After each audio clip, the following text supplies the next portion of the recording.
let's end the week strong, shall we? That guy's strong. It's Freedom Friday, and more than 250 runners are taking part in a coast-to-coast relay with one patriotic goal: reaching Washington, D.C. by July 4th. And get this, they're going to be carrying an American flag as they do it, passing it from one participant to the next over the course of about 3,000 miles in what is the largest cross-country relay race. On average, runners travel 162 miles a day, with every single mile dedicated to a veteran who served our nation. How about that? Joining us now, the people who put this all together, founders of Relay for America, Joe Nail, and co-founder Wyatt Moss. Thank you guys both so much for being here. This is just about the coolest thing that we've ever heard. And you guys say, this is a quote, you call it a logistical nightmare, which is why we're so excited about it. So Joe, tell us a little bit more about what you're doing, and most importantly, why you are doing it. Absolutely. Relay for America has a really simple mission, which is uniting Americans 1 mile at a time. And we think that America is still an exceptional place. I think that there's this narrative that people like to talk about all the things that are wrong with America, and really the spirit of this relay is showing all the things that are right with America. We're a couple of young people, we love this country, and we had this big idea that for America's 250th birthday, we wanted to do something really special to bring people together and accomplish a really big goal.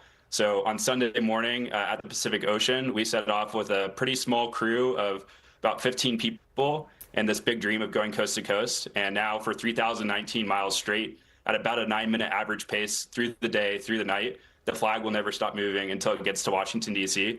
And really, again, the whole message is just about bringing Americans together. Wyatt, walk us through how this all does come together from a logistic sense.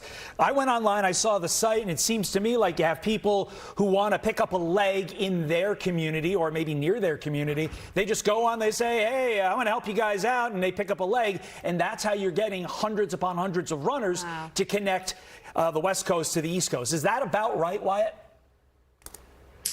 Yeah, so we put out the website with a video online. It got a lot of views, and it channeled a lot of people over to the website to sign up for those different segments. And the response was very overwhelming. We had over 1,000 applications to be part of the runners that would carry the American flag within the first week.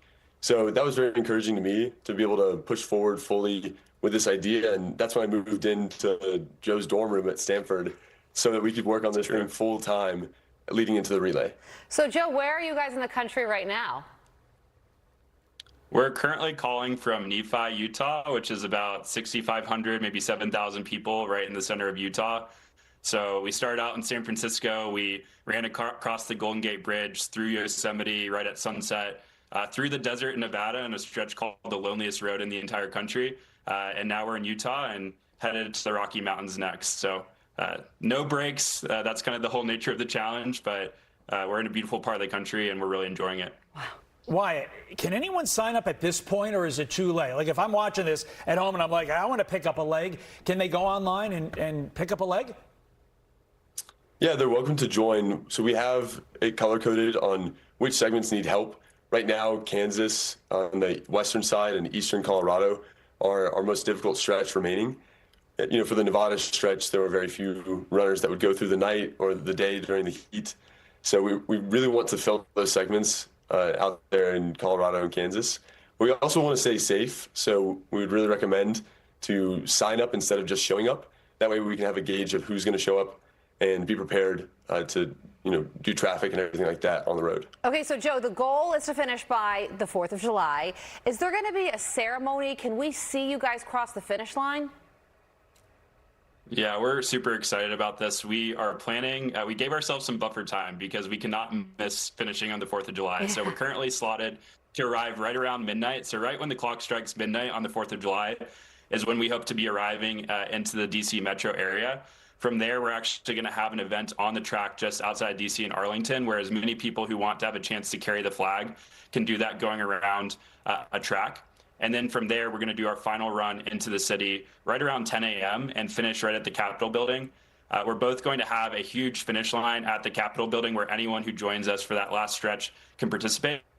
And then we're also working with the Freedom 250 team to have an additional finish inside the security perimeter on the Washington Mall. We've got a couple of other really big things that we have planned, but we don't want to spoil the surprise. So all I would say to those who are watching is we want you to come out and you'll get to see the big show. Nice. I love that tease. Don't ruin the surprise. I didn't know these guys were smarty pants, too. We got some Stanford. Yeah, man, the total package. Bright future. Be sure to like and subscribe for all the Fox News latest on YouTube and catch full shows streaming now on Fox One.